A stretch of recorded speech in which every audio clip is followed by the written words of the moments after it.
Merci, mesdames et messieurs, d'avoir choisi Chérifla Télévision pour vous informer. Bienvenue à vous dans cette édition d'information que nous commençons avec le Burkina Faso. La capitale burkinabé est ce vendredi matin le théâtre de plusieurs attaques dans les zones de l'ambassade de France, de la primature et de l'état-major des armées. Suivons ce reportage signé Sadio Sidibé. La situation reste confuse et l'identité des assaillants demeure inconnue. Le ministre de la Défense évoque une attaque terroriste. L'attaque a démarré ce vendredi matin aux alentours de 10 heures. Une violente explosion a retenti et des tirs ont été entendus dans le centre-ville. Des lieux ont été ciblés, l'ambassade de France qui se trouve face à la primature et l'état-major des armées. L'identité des assaillants n'est pas encore connue. Le ministre burkinabé de la Défense parle d'une attaque terroriste. La situation serait actuellement sous contrôle. 4 assaillants ont été tués à l'ambassade de France. Au moins 2 autres ont été tués à l'état-major. Le bilan humain reste encore inconnu. Il serait très lourd à l'état-major des armées. Un poste médical avancé a été mis en place au stade municipal de Ouagadougou. Un assaillant qui tentait de fuir du côté du grand marché de Ouagadougou est encerclé présentement par les unités en action, a annoncé la police burkinabé dans un communiqué. Le grand marché de Ouagadougou se trouve à proximité de l'état-major. La police confirme par ailleurs que 4 assaillants au moins ont été abattus par les forces de défense et de sécurité au cours de l'attaque. On vous le disait hier, le Mali, à l'instar de la communauté internationale, a célébré le jeudi 1er mars la journée mondiale de la protection civile sous le thème « La protection civile et les institutions nationales pour une gestion efficace des catastrophes ». La cérémonie d'ouverture était placée sous la haute présidence du président de la République, Ibrahim Boubacar Keïta, Sadio Sidibé et Ibrahim Koulibaly. Le maire de la commune 4 du district de Bamako, après son mot de bienvenue, a saisi l'occasion pour adresser ses sincères félicitations et encouragements aux soldats de l'incendie pour leur dévouement dans le cadre de l'assistance et du secours aux personnes en difficulté. C'est avec un immense plaisir que je prends la parole au nom du conseil communal et de la population de la commune 4 pour souhaiter à vous, excellent monsieur le président de la République, ainsi qu'à la délégation qui vous accompagne, la bienvenue en commune 4 du district de Bamako, j'allais dire votre commune. Excellence, Monsieur le Président de la République, honorables invités, la cérémonie qui nous réunit ce jour, 1er mars 2018, est une tradition bien ancrée, car chaque année, ce jour est célébré à travers le monde la Journée mondiale de la protection civile. Elle permet de passer en revue les différentes activités menées, de se pencher sur les difficultés et de se projeter dans l'avenir. Le thème de cette année, la protection civile avec les institutions nationales pour une gestion efficace des catastrophes, démontre à suffisance l'engagement de l'ensemble de nos institutions à collaborer avec le service de la protection civile. C'est le lieu de féliciter les organisateurs de la présente cérémonie et d'encourager les agents de la protection civile pour leur dévouement dans le cadre de l'assistance et du secours aux personnes en difficulté qu'ils trouvent ici notre profonde satisfaction. Cette journée, 1er mars, offre une occasion à la protection civile de faire connaître ses missions et le rôle des acteurs de la gestion des risques de catastrophes. Elle permet également d'attirer l'attention du public sur le rôle de la protection civile dans la vie quotidienne des populations. Permettez-moi tout d'abord de vous souhaiter, au nom de l'ensemble du personnel de la protection civile et au mien propre, la chaleureuse bienvenue à la Direction générale de la protection civile et de vous témoigner toute notre joie et notre gratitude pour l'honneur que vous nous faites de par votre présence parmi nous en ce jour solennel pour la protection civile. C'est la première fois dans l'histoire de la protection civile de notre pays que la Journée mondiale de la protection civile soit célébrée sous le haut patronage du président de la République. Par ailleurs, le directeur général de la protection civile s'est incliné devant la mémoire des victimes pour service rendu à la nation avant de revenir sur les réalisations et le bilan des catastrophes. Excellence, Monsieur le Président de la République, chef de l'État, Votre présence parmi nous aujourd'hui nous honore à plus d'un titre. En effet, pour la première fois dans l'histoire de la protection civile de notre pays, la Journée mondiale de la protection civile est célébrée sous le haut patronage du Président de la République, première institution de l'État. Excellences, Monsieur le Président de la République, chef de l'État, honorables invités, Mesdames et Messieurs, ces éléments morts à la tâche dans le respect strict de la devise des sapeurs-pompiers, à savoir sauver ou périr, puissent leur exemple inspirer tous les fonctionnaires de la protection civile. Excellent Monsieur le Président de la République, avec votre autorisation, je voudrais demander de bien vouloir observer une minute de silence en leur mémoire et en la mémoire de tous ceux qui sont tombés sur le champ de l'honneur. La cérémonie qui nous réunit ici aujourd'hui est la célébration de la Journée mondiale de la protection civile sous l'égide de l'Organisation internationale de la protection civile, OIPC. Cette journée est célébrée le 1er mars de chaque année par tous les services de protection civile à travers le monde. Le thème retenu cette année par l'Organisation internationale de la protection civile est, je cite, « La protection civile et les institutions nationales pour une gestion plus efficace des catastrophes ». Au titre du renforcement des capacités des ressources humaines, nous notons le recrutement de 500 élèves sapeurs-pompiers en 2016, 350 en 2017 et 500 autres pour le compte de l'année 2018, dont le processus est déjà lancé. Ce renforcement continu en ressources humaines devra porter l'effectif de la protection civile à 4 000 à l'horizon 2021. Au plan de la logistique, la Direction générale de la protection civile a enregistré pour la seule année 2017 l'acquisition de 14 véhicules de liaison et de commandement, 6 motos de liaison, 25 ambulances dont 12 semi-médicalisées, 60 radios portatifs dont 40 VHR numériques avec GPS, du matériel divers et des équipements individuels de protection. La journée a été marquée par des exercices de simulation, de sketchs, défilés militaires et d'expositions sur les équipements de la protection civile. La Fédération nationale des producteurs d'huile et d'aliments bétail du Mali était face à la presse ce jeudi 1er mars. Objectif, informer l'opinion nationale sur les difficultés qui minent la commercialisation des aliments bétail. Fatim Kane et Abdoulaye Sogodougou. Créée en juin 2009, la Fédération nationale des producteurs d'huile et d'aliments de bétail du Mali a pour objectif, entre autres, défendre les intérêts de ses membres, l'organisation de la production et de la commercialisation des aliments de bétail à base de la graine de coton produite dans notre pays. Cette fédération, selon les responsables, est actuellement confrontée à d'énormes difficultés, d'où la tenue de ce point de presse. L'objectif de ce point de presse, c'était de donner notre version des faits par rapport à la commercialisation des aliments de bétail, en même temps apporter un démenti par rapport à tout ce qui a été dit depuis un certain temps dans la presse. Donc, nulle part en République du Mali, nous vendons l'aliment de bétail au niveau des usines à 180 000 francs. Donc, on a mis au défaut quiconque que nous ne vendons pas l'aliment de bétail à 180 000 francs en République du Mali. Par exemple, on le vend à 125 000 francs à Koutiala. Nous, on a même donné à peu près 7 000 tonnes à titre exceptionnel au baie de labour de la CMDT. Donc, à Ségou, par exemple, ça se vend également à moins de 150 000 francs. À Sigasso, à Bamako, ça se vend à moins de 150 000 francs. Donc, si on dit quand même que nous, on vend à 180 000, ça, c'est pas vrai. Voilà. Les prix diffèrent un peu selon les régions, selon les localités. Cela est dû aussi, une ville comme Ségou aujourd'hui, il n'y a pas d'usine de grainage. Ségou est obligé d'aller se charger à Kita, d'aller se charger à Koutiala, un peu partout. C'est ce qui fait que le coût de revient est calculé par nos membres.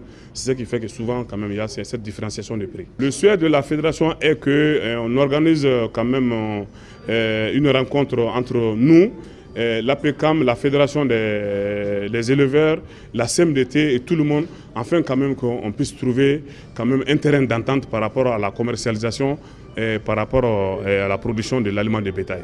Le secrétaire général de la Fédération a aussi signalé que seule la subvention de la graine de coton par les autorités peut conduire à la baisse du prix des aliments de bétail. Bon, par ailleurs également, nous informons l'opinion que la graine de coton coûte très cher en République du Mali. Et cette chérité-là, de tout temps, a été quand même cautionnée, sinon appuyée par l'APECAM. qui est une chambre consulaire à la République du Mali, qu'eux-mêmes ils siègent au conseil d'administration de la CNDT qui nous vend la graine très chère. Par ailleurs, nous achetons également la moitié de notre production. Et la graine provient de l'extérieur, de la Guinée, de la Côte d'Ivoire, du Bénin, du Togo. Le Burkina quand même a cessé de nous vendre. Donc maintenant, la graine, on peut dire qu'elle est vendue par une société d'État. En 10 ans, le prix quand même a été multiplié par 1000, sinon 2000. Donc le courant également que nous utilisons également nous est fourni par l'État. Donc on a interpellé plusieurs fois l'État par rapport aux difficultés que nous rencontrons. Malheureusement, toutes nos demandes quand même n'ont pas été répondues.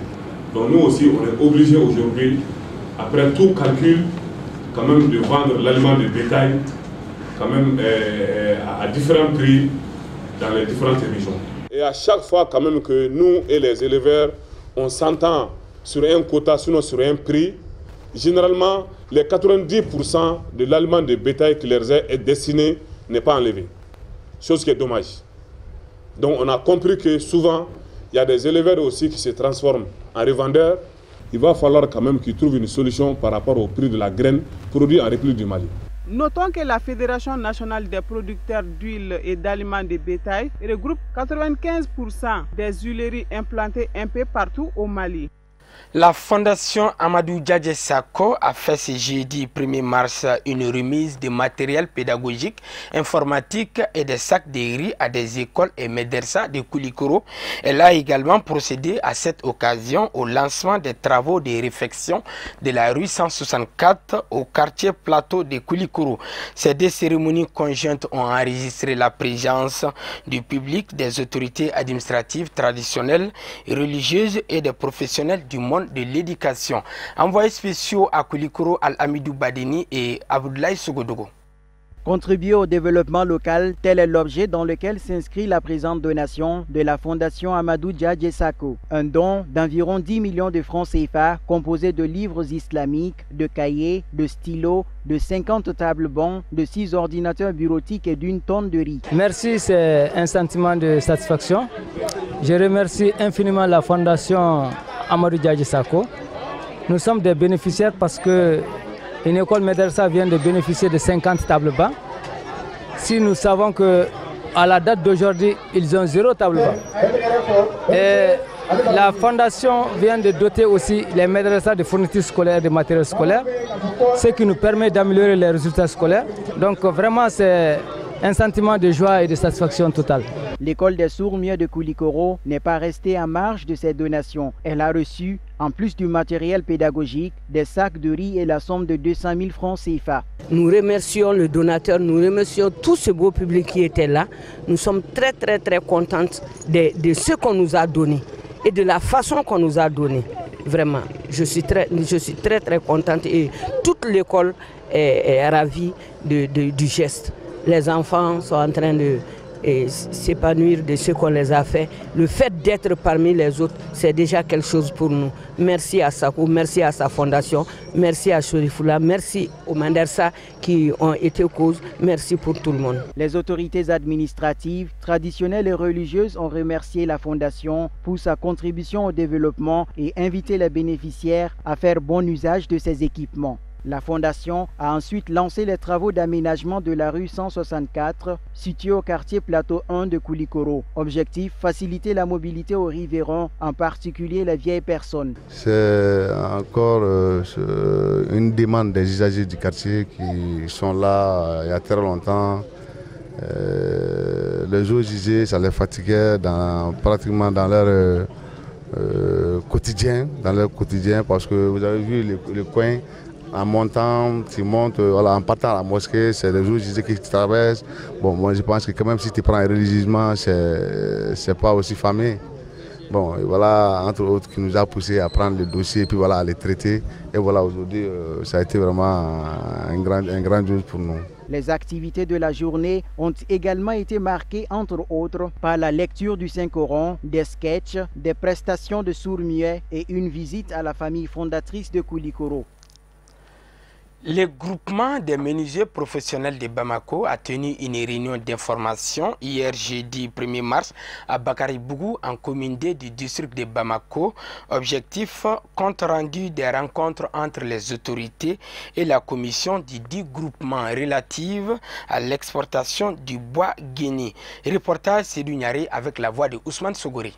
Il s'agit à travers cette réunion d'information de la commission du groupement des menuisiers professionnels du district créée pour mettre fin à l'exportation abusive du bois de Guinée vers la Chine, de faire la restitution de la série des rencontres qu'elle a eues avec les différentes autorités compétentes afin de trouver une solution définitive à la pratique dévastatrice de l'espèce. Nous avons écrit au ministre de l'Environnement, au ministre du Commerce, à la Direction nationale des douanes, à la Direction nationale des impôts, à la Direction nationale de police et à d'autres directions avec qui nous pouvons nous entretenir. On les a donné une opportunité pour avoir un rendez-vous avec eux et discuter de ce phénomène qu'on appelle l'exploitation abusive du bois de Guénou. Nous sommes un pays sahélien, nous ne pouvons pas comprendre qu'un pays comme la Chine, qui a 1,5 milliard, qui fait le quart du monde, exporte notre bois. Ce n'est pas concevable. Et ce bois-là, nous avons besoin de ce bois pour notre pays, nous avons besoin de ce bois pour notre environnement, nous avons besoin de ce bois pour notre santé, nous avons besoin de ce bois pour l'avenir de nos enfants. Le problème, c'est au niveau du ministère de l'Environnement et du ministère du Commerce.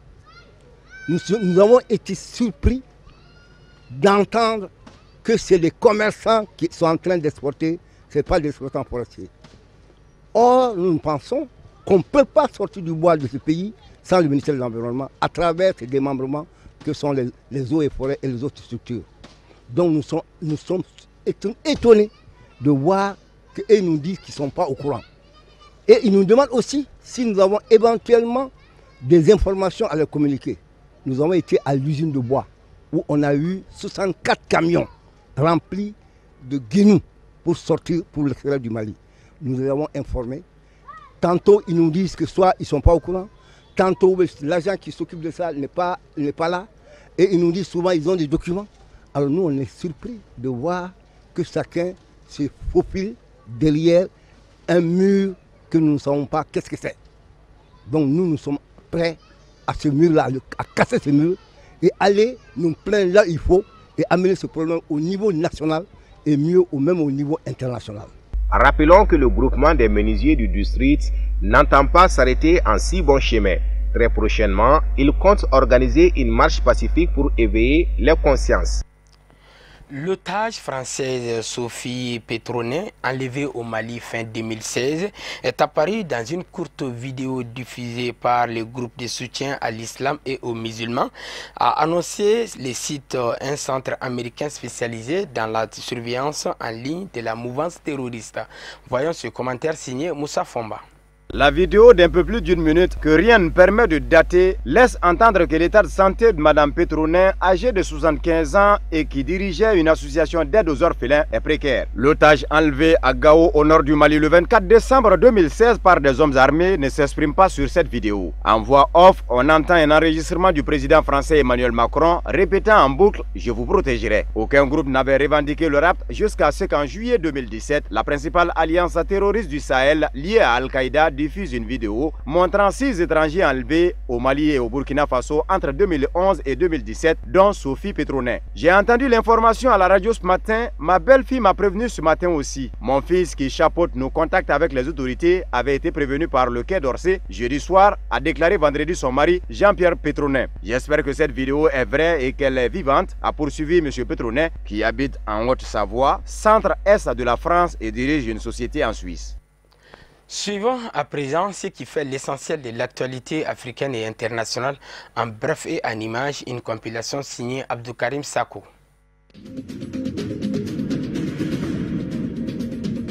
Les syndicats tchadiens devraient se réunir ce vendredi en N'Djamena pour débattre des réponses à apporter au président Déby qui les a invités à mettre fin à la grève. Après la répression, le dialogue. Afin de trouver une solution durable à la grève qui frappe la fonction publique tchadienne, Idriss Déby a discuté jeudi dernier avec des centrales syndicales de son pays. M. Déby nous demande de renouer le dialogue pour mettre un terme à la grève qui paralyse les secteurs vitaux, à savoir l'éducation nationale et la santé, a indiqué une source syndicale membre de la Confédération libre des travailleurs tchadiens, réputée proche du pouvoir. En janvier, l'État avait acté une coupe dans les salaires des fonctionnaires, enclenchant ainsi un important mouvement de grogne social. Près de 40% de la population de plus de 14 millions d'habitants vit sous le seuil de la pauvreté.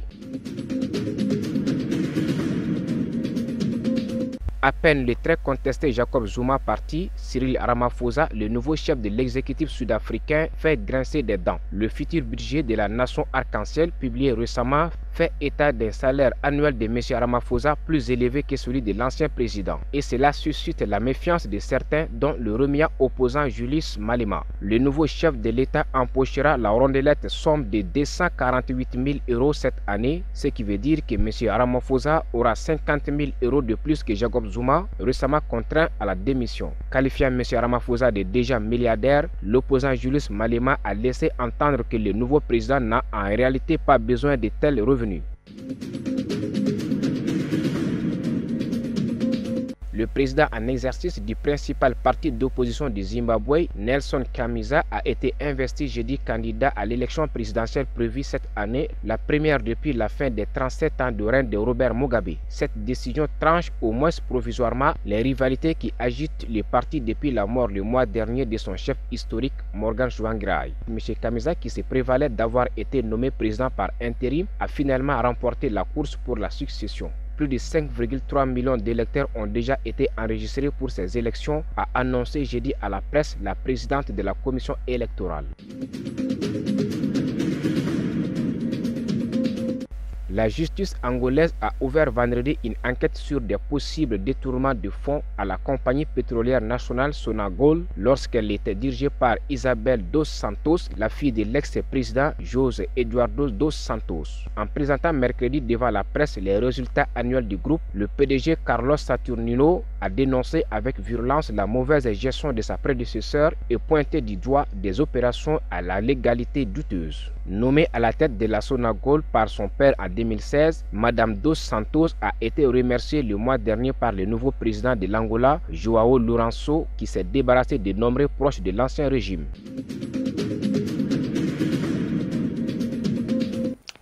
Voilà, point final à cette édition. Merci à vous de l'avoir suivi. Bonne suite de programmes sur Chérif La Télévision. Au revoir.